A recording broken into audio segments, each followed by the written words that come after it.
Hello and welcome to the Indian Express news analysis. तो दोस्तों आज की डेट है 14 मार्च ऑफ 2019 और यहां हम डिस्कस करते हैं वो सारे इंपॉर्टेंट आर्टिकल्स जो आपके एग्जाम पर्सपेक्टिव से काफी ज्यादा इंपॉर्टेंट होते हैं।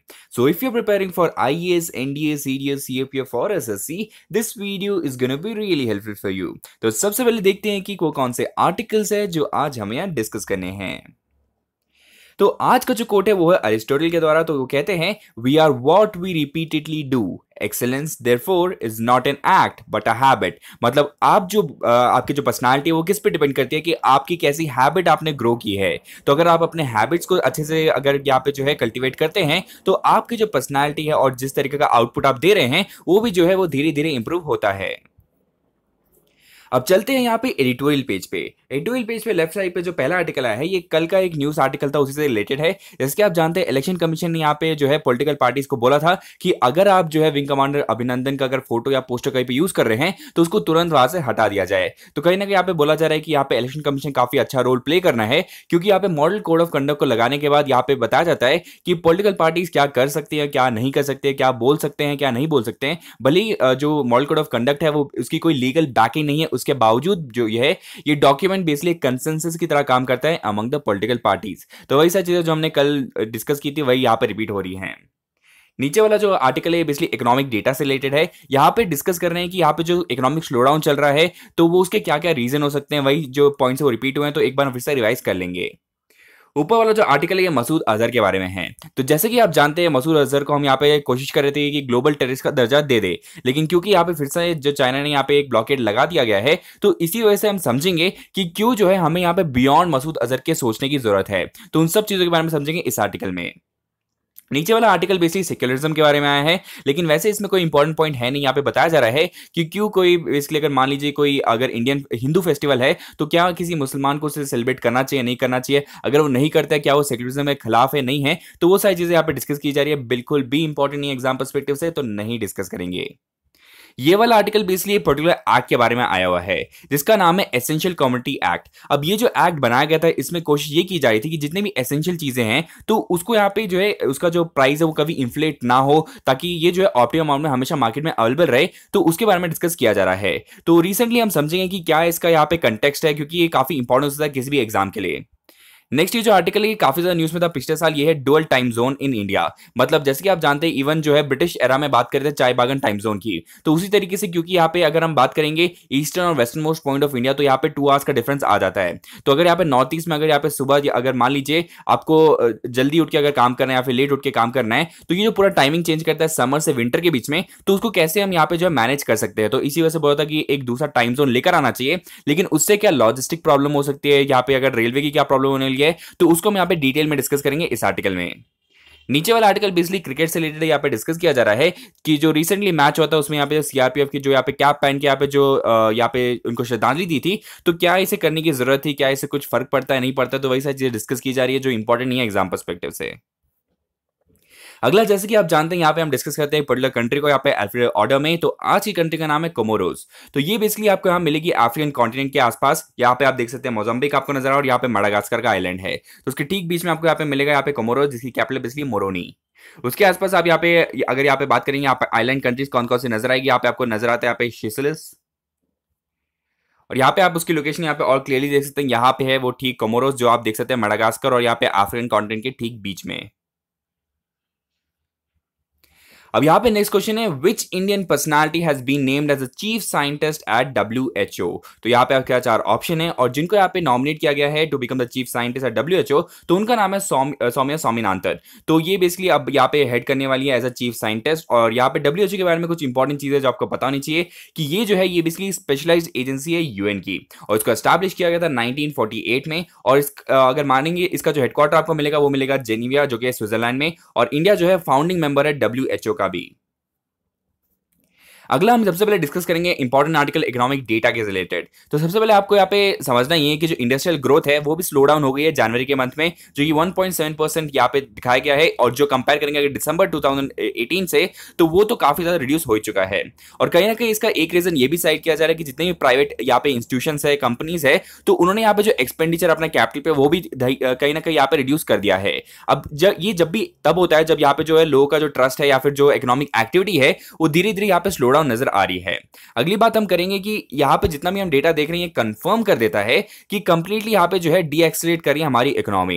अब इसके बहुत सारे रीजन हो सकते हैं, जैसे कि यहाँ पे बैड लोन का प्रॉब्लम चल रहा था, इवन हम यहाँ पे जीएसटी से रेवेन्यू कलेक्शन कर रहे हैं, इंसॉल्वेंसी का भी यहाँ पे कोड अवेलेबल है, लेकिन ये जो है एक टेम्पररी रिलीफ ही प्रोवाइड करता है। तो जो मेजर प्रॉब्लम है, जो उसका कॉस्ट है, यानी कि जो यहाँ पे बैड लोन के प्रॉब्लम्स है, जो यहाँ पे रिकवरी का प्रॉब्लम आ रहा है, तो अगर वो सॉल्व हो जाता है तो कहीं ना कहीं हमारी इकोनॉमी जो है वो धीरे धीरे बूस्ट दी जा सकती है। इवन 2-3 दिन पहले हमने एक आर्टिकल डिस्कस किया था जहां पे बात कर रहे थे कि कैसे जो है आरबीआई यहाँ पे इंटरवीन कर सकता है पॉजिटिवली, यहाँ पे अगर वो अपना रेपो रेट अगर रिड्यूस कर देता है तो इकोनॉमिक एक्टिविटी जो है धीरे धीरे जो है इंप्रूव हो सकती है।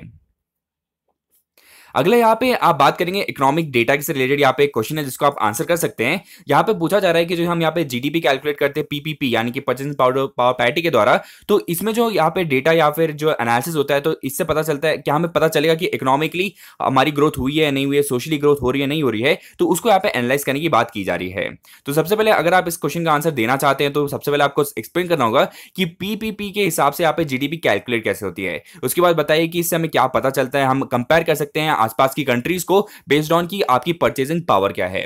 उसके बाद हम डिस्कस करेंगे कि कैसे जो है हम यहाँ पे बता सकते हैं कि सोशली इकोनॉमिकली आप कैसे डेवलप कर रहे हैं, जैसे कि एचडीआई का इंडेक्स यूज कर सकते हैं, या फिर मान लीजिए जेंडर गैप के हिसाब से हम डिस्कस कर सकते हैं, या फिर जो रिच और पुअर के बीच में जो डिवाइड है उसका अलग सेक्टर बना के डिस्कस कर सकते हैं, या फिर जो रूरल और यहाँ पे जो अर्बन का अलग अलग जीडीपी अगर हम दिखाएंगे तब जाके जो है हम यहाँ पे इवन एनालाइज कर सकते हैं अक्रॉस द सोशल और यहाँ पे इकोनॉमिक डिवाइड के हिसाब से। तो बेसिकली यहाँ पे जो क्वेश्चन दिया गया है, यहाँ पे पूछा जा रहा है क्या जो जीडीपी ऑन पीपीपी के बेसिस पे यहाँ पे असली ग्रोथ बताता है सोशली इकोनॉमिकली, तो आपको भी इसलिए बैलेंस्ड अप्रोच के साथ जो है आंसर दे सकते हैं। यहाँ पे कुछ पॉइंट्स और दिए गए हैं जिसको आप यहाँ पे रेफर कर सकते हैं अगर आपको कभी भी ऐसा कोई एस्से लिखने को आ जाता है तो। अब चलते हैं यहाँ पे नेक्स्ट, यहाँ पे आर्टिकल जो है वो है बियॉन्ड मसूद अजहर। तो यहाँ पे जो आर्टिकल लिखा गया था ये बेसिकली जब लिखा गया था यहाँ पे डाउट था कि जो मसूद अजहर को हम यहाँ पे कोशिश कर रहे हैं ग्लोबल टेररिस्ट बनाने में, तो वो ब्लॉक होगा या नहीं होगा। अब तो हमें पता चल गया कि वो ब्लॉक हो गया नेक्स्ट 6 मंथ्स के लिए। तो अब हमें यहाँ पे एक चीज ये समझनी है कि यहाँ पे जो कमिटी है जिसका नाम है the Daesh and the Taliban sanction committee, तो ये जो है अपडेट करता है यहाँ पे अपनी लिस्ट को। अब इस लिस्ट में अगर 2019 फेब की बात करेंगे तो इसमें ऑलमोस्ट 282 यहाँ पे इंडिविजुअल्स और यहाँ पे एंटिटीज फिगर कर रही थी। उसमें ऑलमोस्ट जो 100 लोग हैं वो कंप्लीटली जो है रेफर करते हैं पाकिस्तान को, उनके पास या तो पासपोर्ट है या फिर उनका एड्रेस पाकिस्तान का है, तो ये हमें ऑलरेडी पता चल गया है। लेकिन अगर इस लिस्ट की बात करेंगे यहाँ पे कुछ पर्सनालिटी है, यहाँ पे दाऊद इब्राहिम है, यहाँ पे अयमन अल जकवारी है जो यहाँ पे बेसिकली लीड कर रहे हैं अलकायदा को, तो इन सब के नाम ऑलरेडी एग्जिस्ट करते हैं। लेकिन जब हम बात करते हैं कि क्या इस पे कोई एक्शन लिया गया है, क्या इनको हमने कंप्लीटली आइसोलेट कर दिया, तो जवाब है नहीं। भले ही ये लोग लिस्ट में हैं, हमने कोई भी एक्शन आइटम्स इनके ऊपर नहीं रखे हुए हैं।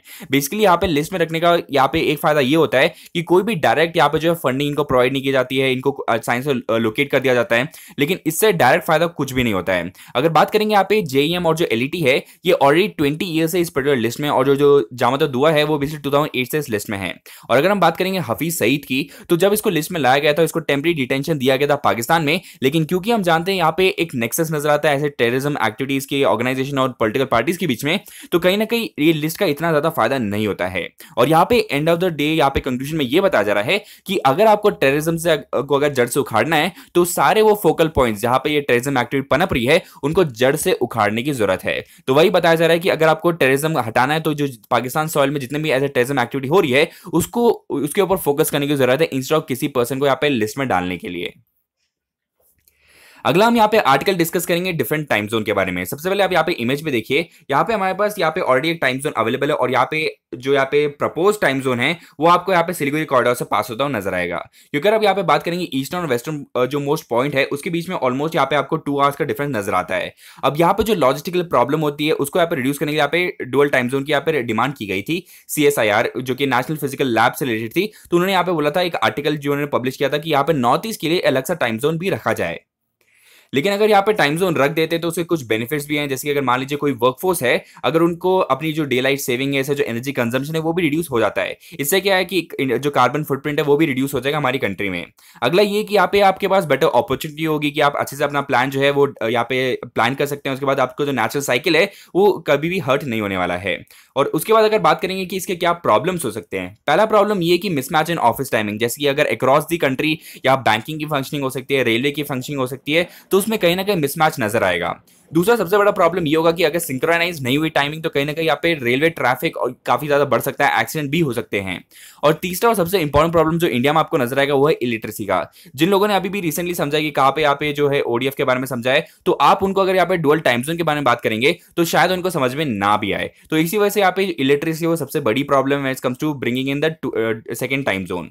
अगली हम बात करेंगे कहीं ना कहीं इसके पॉलिटिकल कॉन्सिक्वेंस भी हो सकते हैं, क्योंकि यहाँ पे हम कोशिश कर रहे हैं कि नॉर्थ ईस्ट को ज्यादा कनेक्ट कर सके, लेकिन अगर हम ये टाइम जोन बना देते हैं तो कहीं ना कहीं यहाँ पे ऑन अनकॉन्शियस लेवल हम एक डिवाइड क्रिएट कर रहे हैं, इवन तो हमारी कंट्री में ऑलरेडी बहुत सारे डिवाइड अवेलेबल है, जैसे रिलीजियस बेस पे, कास्ट पे, लैंग्वेज पे। तो उसी तरीके से हम जो है यहाँ पे ज्योग्राफिकली भी एक डिवाइड क्रिएट कर देंगे अगर हम ऐसा कोई टाइम जोन लेकर आ जाते हैं। अगला आर्टिकल हम डिस्कस करेंगे ईसीए के बारे में। ईसीए यूजुअली इतना ज्यादा कंटेक्स्ट में इसलिए रहता है क्योंकि जो प्रेजेंट गवर्नमेंट आई है उसमें डिस्कशन में ये किया था कि ओनियन और पोटैटोस को भी यहाँ पे एसेंशियल कमोडिटी एक्ट के अंतर्गत लाने की बात कर रहे हैं। अगर इस एक्ट के बारे में कुछ यहाँ पे बेसिक्स की बात करें तो सेंट्रल गवर्नमेंट ने इसे एनैक्ट किया था 1955 में, ताकि कंट्रोल कर सके और रेगुलेट कर सके ट्रेड और prices of all those commodity जो इस एक्ट के अंतर्गत आते हैं। अब इसके साथ साथ आपको पता होना चाहिए कि इसका पूरा कोशिश ये होता है कि अगर मान लीजिए आप यहाँ पे पोटैटो उगा रहे हैं या ओनियन उगा रहे हैं, तो उसका कितना प्रोडक्शन करना है, कितना सप्लाई होगा, डिस्ट्रीब्यूशन कैसे होने वाला है, तो उन सारी चीजों का जो कंट्रोल है ये कंप्लीटली सेंटर या फिर बेसिकली स्टेट के हाथ में आ जाता है। अब इससे फायदा ये होता है कि अगर मान लीजिए कोई लाइसेंसिंग करनी है या इंपोज करना है कोई स्टॉक लिमिट, तो वो पूरा जो पावर है ये सेंटर के हाथ में आ जाता है। अगर मान लीजिए प्राइस कुछ लिमिट करना है या फिर जो कुछ भी करना है, तो इसके लिए जो है सेंटर के हाथ काफी ज्यादा पावरफुल बन जाता है अगर वो पर्टिकुलर कमोडिटी इस पर्टिकुलर एक्ट के अंदर आता है। तो अब उसमें सबसे बड़ी प्रॉब्लम ये होती थी कि यहाँ पे जो ब्लैक मार्केटिंग या फिर जो यहाँ पे होर्डिंग होती थी, तो उसको भी मिनिमाइज करने के लिए ये एक्ट काफी इंपॉर्टेंट है। और इस एक्ट के अंदर आप यहाँ पे ऑर्डर भी रिलीज कर सकते हैं, जिसकी ड्रग प्राइस कंट्रोल का जो ऑर्डर है वो भी रिलीज किया जा सकता है इस पर्टिकुलर एक्ट के द्वारा। अगला यहाँ पे क्वेश्चन जो है वो स्पोर्ट्स से है। यहाँ पे पूछा जा रहा है कि जो कविंदर सिंह बिष्ट है वो कौन से स्पोर्ट्स से एसोसिएटेड है। तो इन्होंने यहाँ पे जो है रिसेंटली गीबी बॉक्सिंग टूर्नामेंट में भी यहाँ पे जो है यहाँ पे उनको गोल्ड मेडल मिला है 56 कैटेगरी में। तो आपको पता चली गया होगा कि ये कौन सा स्पोर्ट खेलते हैं, वो है बॉक्सिंग। अगला यहाँ पे चलते हैं फर्स्ट पेज पे, तो यहाँ पे वही चीज बताई गई है कि जो जायस के जो चीफ है जिसका नाम है मसूद अजहर, तो इनको यहाँ पे जो है ग्रेट वॉल ऑफ चाइना ने फिर से बचा लिया है। यहाँ पे जो है 6 महीने के लिए अब ये फ्रीज हो चुका है, तो इसे एक्सटेंड किया जा सकता है 3 महीनों तक, लेकिन जो है चाइना ने फिर से ब्लॉकेड लगा दिया है। अगला बात यहाँ पे जो राइट साइड पे आर्टिकल है वहां पे डिस्कस किया जा रहा है कि करतारपुर का जो कॉरिडोर हम बना रहे हैं उसके लिए जो टॉक्स है वो शुरू होने वाले, डेलीगेशन यहाँ पे इंडिया पाकिस्तान दोनों से मीट करने वाले हैं अटारी वाघा बॉर्डर के पास। तो यहाँ पे वीजा फ्री जो यहाँ पे जो एक्सेस देने की बात करें उस पर डिस्कशन किया जाएगा, जो एमओयू साइन करने की बात करें तो उस पर डिस्कस किया जाएगा, और जितना भी डेवलपमेंट करना है इंफ्रास्ट्रक्चर के फील्ड में, ताकि जब भी यहाँ पे लोग आए तो उनके पास फैसिलिटीज अवेलेबल हो, तो उन सब चीजों के बारे में डिस्कशन किया जाएगा जब ये मीटिंग होने वाली है। अब यहाँ पे करतारपुर कॉरिडोर का जो यहाँ पे मैप आप यहाँ पे देख सकते हैं कि ये जो कनेक्ट करेगा बेसिकली करतारपुर को यहाँ पे देरा बैंक नानक के साथ, और यहाँ पे इंपॉर्टेंट रिवर जो फ्लो करती है वो आप देख सकते हैं जो है यहाँ पे रावी रिवर। Next question है, the students of which IIT have devised a solution to detect fake notes at the Smart India Hackathon 2019। तो कौन से IIT के स्टूडेंट्स ने यहाँ पे ये बनाया पर्टिकुलर सोल्यूशन, इससे आप पता लगा सकते हैं कि कौन सा यहाँ पे नोट है वो फेक है या नहीं है। तो इस पर्टिकुलर क्वेश्चन का आंसर है बेसिकली IIT खड़गपुर। तो यहाँ के स्टूडेंट्स जो है इन्होंने यहाँ पे डिटेक्ट किया है, बेसिकली इन्होंने एक एप्लीकेशन बनाया है, अगर आप नोट के सामने रखते हैं और यहाँ पे उसे स्कैन करते हैं तो बता देता है कि जो पर्टिकुलर नोट है वो फेक है या नहीं है। अगला जो आर्टिकल है वो आया है गवर्नमेंट के द्वारा, जो यहाँ पे गवर्नमेंट ने बोला है कि सुप्रीम कोर्ट को कि यहाँ पे जो रिव्यू पिटीशन आया राफेल की यहाँ पे वर्डिक्ट के बाद, तो उसको आप प्लीज एंटरटेन नहीं कीजिए। क्यों नहीं कीजिए? क्योंकि यहाँ पे जो नेशनल सिक्योरिटी है वो काफी इंपॉर्टेंट हो जाती है, क्योंकि यहाँ पे जो डॉक्यूमेंट्स दी गई हैं PIL के द्वारा, तो यहाँ पे जो डॉक्यूमेंट्स है वो ऑफिशियल सीक्रेट एक्ट के अंदर आ सकते हैं, क्योंकि ये जो है ये बेसिकली ऑफिशियल डॉक्यूमेंट का एक कॉपी है। इसी वजह से जो यहाँ पे गवर्नमेंट बोल रहा है कि आप प्लीज इस पर्टिकुलर जो है रिव्यू पिटीशन को नहीं लीजिए, ऐसा सुप्रीम कोर्ट को बोला जा रहा है। अब राफेल को के बारे में आपको कुछ इंपॉर्टेंट चीजें पता होनी चाहिए कि ये जो है ये मैन्युफैक्चर करता है फ्रांस, जो उसमें भी यहाँ पे कंपनी का नाम है दसोल्ट। तो दसोल्ट एविएशन जो है ये बेसिकली इंडिया को देने वाला है, और दसोल्ट का बेसिकली मतलब होता है गस्ट ऑफ विंड या फिर बर्स्ट ऑफ फायर। यहाँ पे अगली न्यूज है बेसिकली मुद्रा जॉब सर्वे के बारे में। तो यहाँ पे बताया जा रहा है कि इसके हिसाब से भी जो डेटा रिलीज होने वाला था एम्प्लॉयबिलिटी के बारे में, तो उसको भी यहाँ पे बेसिकली गवर्नमेंट ने रोक दिया, क्योंकि उन्हें लगता है कि अभी भी इसमें कुछ एनॉमलीज है। तो ये बेसिकली तीसरी बार ऐसा है कि यहाँ पे एम्प्लॉयबिलिटी का डेटा रोक दिया गया है और इसको बेसिकली पोस्टपोन कर दिया 2 मंथ से। अगला अगर बात करेंगे हम यहाँ पे मुद्रा स्कीम के अंतर्गत, तो यहाँ पे पूरी कोशिश ये की जा रही है कि कैसे जो है एंटरप्रेन्योरशिप यहाँ पे बढ़ाई जा सकती है। इसके अंदर यहाँ पे आपको जो है यहाँ पे फंड प्रोवाइड की जाती है अंडर शिशु, किशोर और तरुण। इसके अंदर जो लिमिट है यहाँ पे देख सकते हैं, इवन फ्लो चार्ट में आपको नजर आएगा शिशु, किशोर और तरुण। और इसमें पूरी कोशिश ये होती है कि जितने भी एंटरप्रेन्योर्स है जिनको अभी भी यहाँ पे फंडिंग नहीं दी गई है, उनको भी यहाँ पे जो है हम एनकरेज कर सकते हैं। और जो पूरा यहाँ पे प्रधानमंत्री मुद्रा योजना स्कीम है, इसको इंप्लीमेंट किया था 2015 में। और पूरी कोशिश है यहाँ पे एंटरप्रेन्योर स्किल को डेवलप करना और स्मॉल एंटरप्राइज और शॉपकीपर्स और जितने भी स्टूडेंट्स हैं उनको फॉर्मल क्रेडिट सिस्टम में लेकर आना। अगली अगर बात करेंगे यहाँ पे, एक और चीज आपको ये समझनी है कि इसका ऑब्जेक्टिव है कि सबसे पहले फंड करना अनफंडेड को, जिनको अभी भी कोई अगर फंडिंग नहीं दी गई है। मान लीजिए आप यहाँ पे फार्मर है, आपको यहाँ पे नॉन एग्रीकल्चर एक्टिविटीज को करना है, तो उसके लिए आपका फंडिंग प्रोवाइड की जा सकती है यहाँ पे मुद्रा स्कीम के अंतर्गत। उसके साथ साथ यहाँ पे माइक्रो फाइनेंस इंस्टीट्यूशन बनाई गई है, जो जैसे कि मुद्रा बैंक जो है, ये बेसिकली पॉइंट ऑफ कॉन्टैक्ट रहेगा अगर आपको कोई भी ऐसे फाइनेंस की जरूरत है।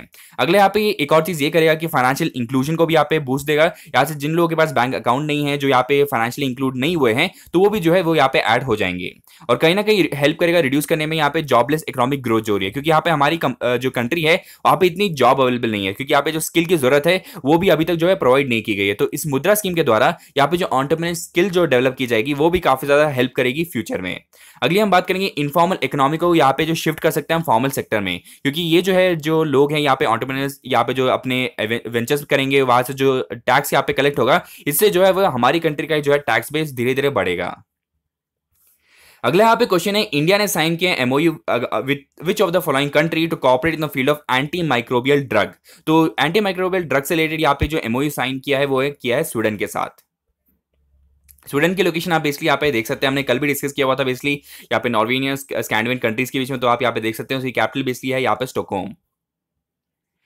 यहाँ पे नेक्स्ट आर्टिकल बेसिकली है उत्तराखंड से रिलेटेड। तो उत्तराखंड में बेसिकली एक टाइगर रिजर्व है जिसका नाम है राजाजी टाइगर रिजर्व। अब प्रॉब्लम ये हुआ है कि यहाँ पे जो गवर्नमेंट इन्होंने यहाँ पे सैंक्शन कर दिया है रोड बिल्डिंग के लिए, और यहाँ पे जो एरिया था राजाजी टाइगर रिजर्व का वो दे दिया गया था without considering the important authorities, यानी कि जो पीडब्ल्यूडी है उन्हीं को यहाँ पे जो है बातचीत नहीं की गई थी। इसी वजह से जो यहाँ पे नेशनल ग्रीन ट्रिब्यूनल ने यहाँ पे ये बोला है कि आप जो भी यहाँ पे रोड कंस्ट्रक्शन कर रहे थे उस पर यहाँ पे कंप्लीटली रोक लगा दी जाए। उसके साथ साथ उत्तराखंड में और भी बहुत सारे नेशनल पार्क है जिनके बारे में आपको पता होना चाहिए। आपसे पूछा जा सकता है कि बताइए नेशनल पार्क आपको कौन से स्टेट में मिलेगा। तो यहाँ पे मैंने आपको 6 नेम करके दिए हुए हैं, जैसे कॉर्बेट नेशनल पार्क हो सकता है, गंगोत्री हो सकता है, गोविंद नेशनल पार्क हो सकता है, नंदा देवी, राजा जी जिसके बारे में डिस्कस कर रहे हैं। अगला है valley of flower national park. तो उनकी लोकेशन आप यहाँ पे भी देख सकते हैं, जैसे कि मैंने आपको बताया। यहाँ पे आप देख सकते हैं कॉर्बेट यहाँ पे नजर आ रहा है, नंदा देवी है, वैली ऑफ फ्लावर है, केदारनाथ है, फिर यहाँ पे आप देख सकते हैं राजा जी, और यहाँ पे गोविंद पुष्प विहार। अगला यहाँ पे क्वेश्चन है, where did union railway minister Piyush Goyal launch the new railway zone. तो ये जो नया रेलवे जोन होगा ये बेसिकली 18th जोन होगा हमारी कंट्री में। तो इसको यहाँ पे लॉन्च किया था आंध्र प्रदेश में।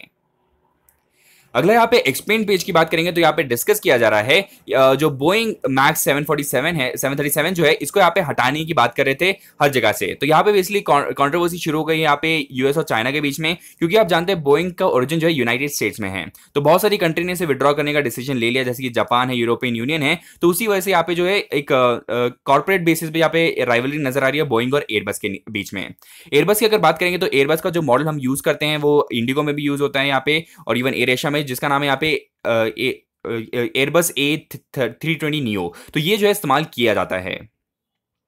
और यहाँ पे बात ये की जा रही है कि जो डोनाल्ड ट्रंप है कोशिश करेंगे कि यहाँ पे जितने भी यहाँ पे बोइंग से रिलेटेड जो सीईओ है उनके साथ बात करेंगे, जो टेक्निकल फॉल्ट्स है उसको यहाँ पे रिड्यूस करने की बात कर रहे हैं। उसके संदर्भ में यहाँ पे एग्जांपल साइड किया जा रहा है कि यूएस जो है अपनी जितने भी यहाँ से कंपनीज और कॉर्पोरेशन को काफी ज्यादा सपोर्ट कर रहा है। इसकी हार्ली डेविडसन को इन्होंने सपोर्ट किया, उसके साथ साथ जीएम जो मैन्युफैक्चरर्स है ऑटोमोबाइल्स में, तो उनको भी उसी तरीके से सपोर्ट कर रहा है जैसे वो इस वक्त बोइंग को सपोर्ट कर रहा है। अगला क्वेश्चन ये है कि इंडिया का पहला इंडिजिनस 4G 5G सेमीकंडक्टर जो चिप है ये कौन सी कंपनी ने यहाँ पे रिलीज किया है। तो यहाँ पे आपका 4 ऑप्शन नजर आएंगे और ये रिलीज किया गया है सिग्नल चिप के द्वारा। अगले यहाँ पे पेज 14 पे जो स्टैटिस्टिक्स आया है बता रहा है कि जो हमारी कंट्री में एंटरटेनमेंट का जो यहाँ पे सेक्टर है वो काफी ज्यादा बढ़ गया है। तो यहाँ पे ऑलमोस्ट जो जनरल एंटरटेनमेंट कैटेगरी है उसमें ऑलमोस्ट बहुत सारे लोग अभी भी उसमें टीआरपी यहाँ पे बढ़ा रहे हैं। सबसे ज्यादा जो है यहाँ पे तमिल जो चैनल है वो देखे जाते हैं, उसके बाद तेलुगु, फिर कन्नड़ा। अगला यहाँ पे क्वेश्चन आया कि scientist discovered a methane hydrate from which of the basins in Andhra Pradesh coast. तो ये जो मीथेन हाइड्रेट के जो फॉर्म है ये एक्चुअली यूज किया जा सकते हैं as a different alternate energy source. तो ये आपको कौन से बेसिन में नजर आएंगे? तो ये रिसेंटली न्यूज में था, ये आपको नजर आएगा कृष्णा गोदावरी बेसिन में। तो उसके बारे में आप यहाँ पे और पढ़ सकते हैं। यहाँ पे जो हाइड्रेट मीथेन हाइड्रेट आपको नजर आ रहे हैं, तो इसको हम as an alternate fuel use कर सकते हैं अगर हम इसे ज्यादा जो है हार्नेस कर सकते हैं। ये आपको मिलेगा बेसिकली इस पर्टिकुलर बेसिन में। अगला यहाँ पे ये जो एक्सप्लेन पेज में नेक्स्ट आर्टिकल है, यहाँ पे बताया जा रहा है कि कैसे जो है हम टेक्नोलॉजी का इस्तेमाल कर सकते हैं इन दी प्रोवाइडिंग प्रॉपर गवर्नेंस। तो गवर्नेंस को इस्तेमाल करने से पहले आपको समझना ये है कि अगर आप डिजिटल मीडिया को या फिर जो आईटी इंफ्रास्ट्रक्चर उसको इस्तेमाल कर रहे हैं, तो ये बेसिकली एक टूल की तरह यूज कीजिए, ना कि सोल्यूशन की तरह। यहाँ पे एग्जाम्पल दिया जा रहा है डायरेक्ट बेनिफिट ट्रांसफर और आधार का, कि अगर आप बात करेंगे यहाँ पे अगर नई जो स्कीम है किसान के लिए, तो उसमें अगर आप बेनिफिशियरी को ठीक से आइडेंटिफाई नहीं कर पाते हैं, इवन दो आपका डीबीटी और आधार काफी ज्यादा पावरफुल है, अगर बेनिफिशियरी ठीक से आइडेंटिफाई नहीं हो पा रहे हैं, तो आपका जो यहाँ पे टेक्नोलॉजी वो ज्यादा इस्तेमाल आप नहीं कर पाएंगे। अगला बताया जा रहा है कि जो कैपेबिलिटी है वो इफेक्टिव तभी होगी जब आप जो है बेनिफिशियरी को ठीक से आइडेंटिफाई करेंगे। और जो टेक्नोलॉजी है ये एक बहुत ही ज्यादा पावरफुल बना देता है बहुत सारी एंटिटीज को, जैसे गवर्नमेंट हो सकता है, यहाँ पे जितने भी डेवलपर्स है वो काफी ज्यादा पावरफुल हो जाते हैं। अब उसको कंट्रोल करने के लिए आपके पास सही रेगुलेशन होनी चाहिए, उसके बारे में भी यहाँ पे बताया जा रहा है इस आर्टिकल में।